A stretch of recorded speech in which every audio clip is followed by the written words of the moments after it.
जगन्नाथ सांग मैंने सकाळु सकाळु काम सारिकी आम पल्टन बाहरी गलु गोटे भोजी अटेंड करने आ पोस्ट जब जहाँ भल लगे प्रडक्ट उपर टैग कर देती आपने ऑर्डर करेंगे दी जा जाक बहुत दिन पर मैचिंग मैचिंग शाढ़ी पिंधिकी जाइलु आज था मौसी झीर घर प्रतिष्ठा माने आम नणंद घर प्रतिष्ठा था पहुँचु पहुँचु तो बहुत ही लेट हो जाता तो से जाऊ जाऊ आग खाईदेलु आ बहुत खुशी लगे कौन जानते जो भोजी की आम जाऊ आमर बहुत सारा सब्सक्राइबर देखाई जाती आ सबुठ आज आंक सहित मिसिकी बहुत ही बढ़िया लगे ये है आम नणंद नणंद हेबे तो बहुत बढ़िया लगे से समस्त सहित मिसिकी आउ खाइबा तो बहुत ही टेस्ट होता आउ न्यू घर पर कंग्राचुलेसन आ ये गोटे दियर आम खाई जस्ट बसिक गपुलु कहले भाउज नि गोटे आइसक्रीम आनी खाई दियो आउ एमती गोटे भोजी की गले ना खाइबाटू बेसी भल लगे जो बहुत सारा रिलेटिव देखाई जाती कथबार्तार से बहुत ही मजा मस्ती लगे आउ मेहंदी लगे जो चूड़ी पिंधिली ना मत एमती मो हाथ को देखिए बहुत ही सुंदर लगे आउ ये जो मनीषटा आंक उपर बेले बेले मत एत राग चिड़े आउ बेले बेले ना मत एत भल पाइबा आसे तो से हाथ में मेहंदी फेहंदी देखी आम एमती मजा मस्ती करूँ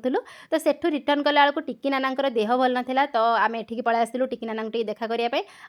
घर को जब थंडा पीबुनि सेटा तो जमा हेनी आ ये तो किए आप बहुत भल भाव जानते ये है आमर गोटे बोली गेल्हा भणजा फाड़ा स्टाइल गोटे चुट्टी काटी देते से आम से रागुलु कि जहाँ भी कहतु पिला हिसाब से तो पूरा बहुत ही भल आउ घर को आसला माइंड फ्रेश टी चाह पीदेलु तापर ए बेडसीटा जब भल लगे ऊपर प्रडक्ट टैग कर देती आपड़ी ऑर्डर करेंगे आ गुनु चुनुकर जेहेतु एग्जाम थी आसला भाविली स्टोर को जी कि गलिनी ये गुनु चुनु को बस पाठ पढ़े जी जिते ट्यूशन जातु कि स्कूल पढ़ु जदि गुनु को मुझे घरे न पढ़ेबी ना सी आर किसी भी पाठ मन रहे आज ये काली देखा आउ गोटे बहुत बढ़िया वीडियो।